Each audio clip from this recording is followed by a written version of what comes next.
It's getting to the point where my daughters are actually asking for the biscuits. Yes, sweetie.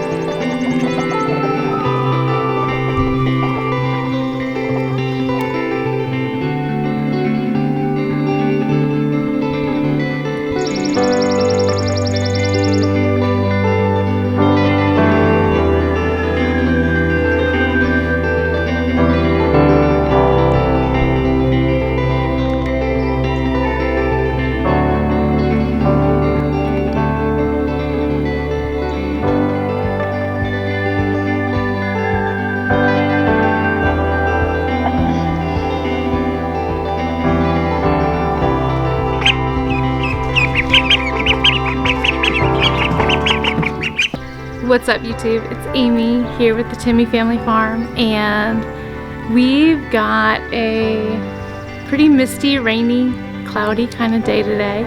I was hoping that it would be a little nicer this morning and I could show you guys attempt to show you guys the beauty that is this kale that I let go to flower, and the peas behind it. It's just so beautiful. We were admiring it last night when we sat in the garden and talked. But anyways, it's Friday. That means we are going to be in the farmhouse, and today I want to talk about sourdough.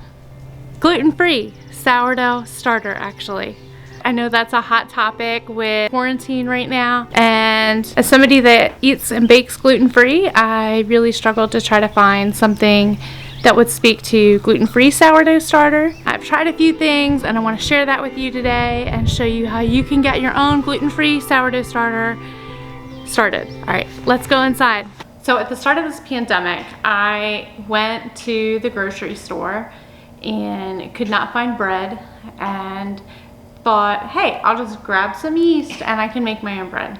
Well, apparently I wasn't the only one that had that idea, and I'm sure most of you had this experience also when you went to look for the yeast and that too was sold out. Suddenly, everywhere and everyone started talking about sourdough starter. And there's a lot of great recipes online for your basic sourdough starter. The thing is, I needed a gluten-free sourdough starter and could not find a lot of reliable recipes for making gluten-free sourdough starter. I tried one that talked about using a mix of different flours. So I decided I would do a side-by-side comparison where I did their recipe of buckwheat and white rice flour mixed with water, and decided to follow a regular sourdough starter recipe using the cup for cup flour, and I did a side-by-side comparison. I will say that hands down, the cup for cup or King Arthur's measure for measure flour sourdough starter that I made won out, not only with its results but also the taste with family. So I want to go ahead and show you guys how to whip up your sourdough starter made with gluten-free flour.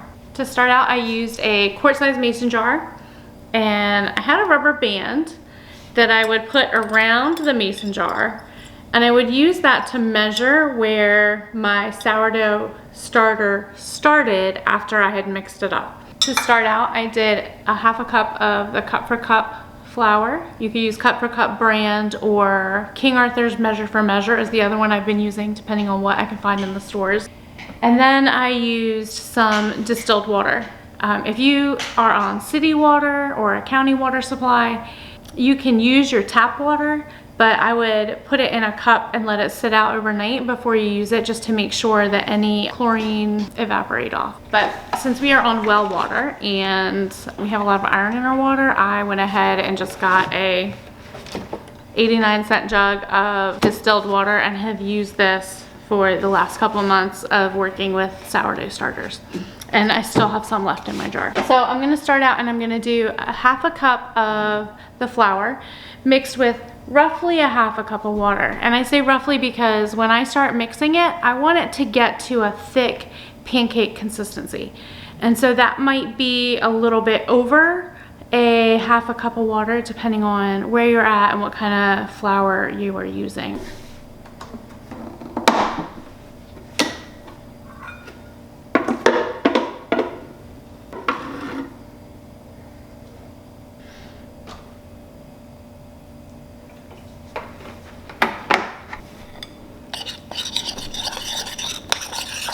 And here I'm just mixing it up.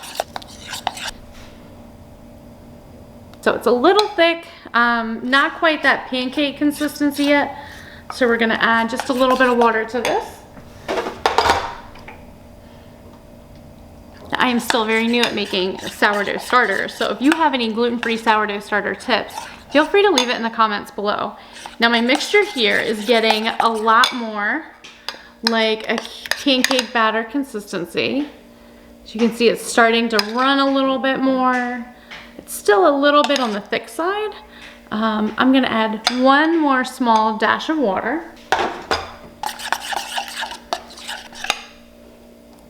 There we go, a nice thick pancake batter consistency here.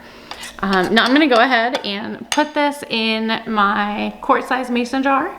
And I am gonna take a paper towel and wet it with just some warm water, and I'm gonna place it over top, and then I'm gonna secure that paper towel on the top with the mason jar ring.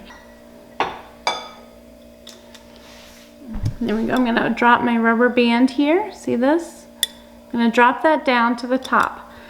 And you're not gonna see a whole lot of action the first few days. I think I started to see bubbles around day 4 or 5. Then I started to see consistent rising around day 5 or 6. And the rising, or how much it rose above that rubber band, increased every day until about 10 days. At 10 days, my dough was rising to double in size within 8 hours. And then secure my ring on there. And we're gonna set it off to the side.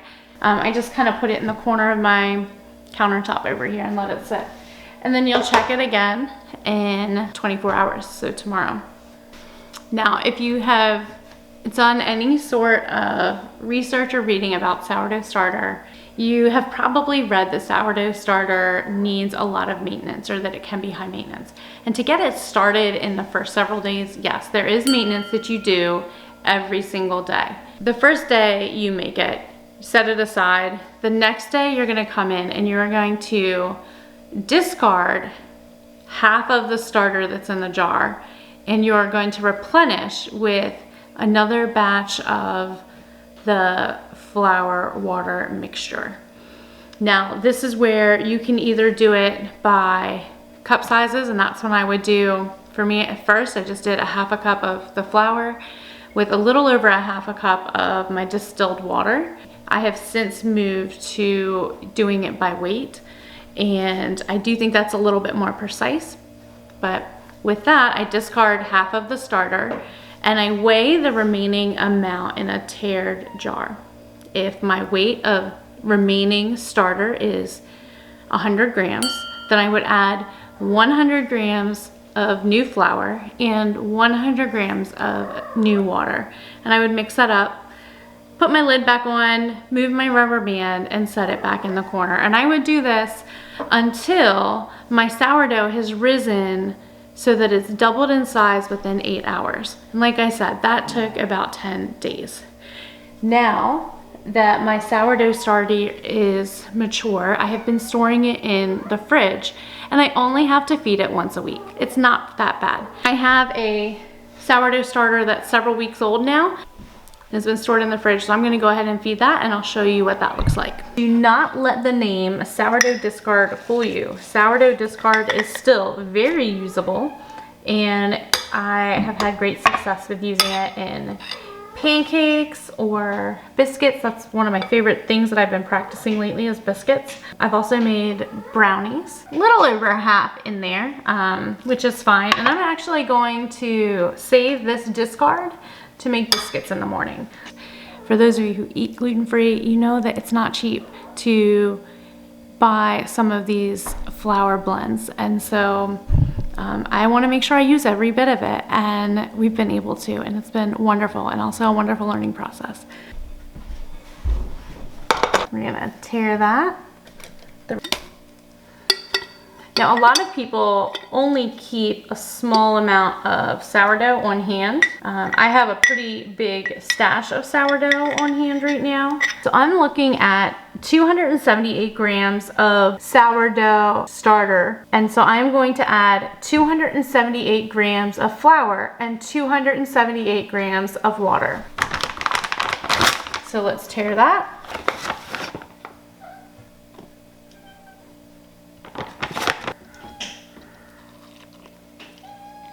Now we are going to just mix it up. Mixed really well with the existing starter that you have in the bowl. Now, some people will put their newly fed starter back into the same mason jar. I did that one time and I got a little bit of mold on the top. Some molds are not bad and completely normal, but since then I have been using a clean mason jar every time, not reusing the same one. And I have not had any issues with any sort of like film that forms on the top. Okay, so into my clean mason jar. It's getting to the point where my daughters are actually asking for the biscuits. They'll say, "Hey mom, I think it's time for you to give food to your thing and make biscuits." And so they tend to remind me when we comes up to a week. But if you think that you might have a hard time remembering, just throw a reminder in your calendar or an alarm and set it to go off every Saturday or Sunday or Friday or whatever day works for you. Once you get it established, it's really not that much work. So if you have never tried sourdough starter because you're gluten-free and you're not sure how it works, I want to encourage you to give it a try. If you have any questions, make sure you leave them below and I'll try to help you out as best as possible.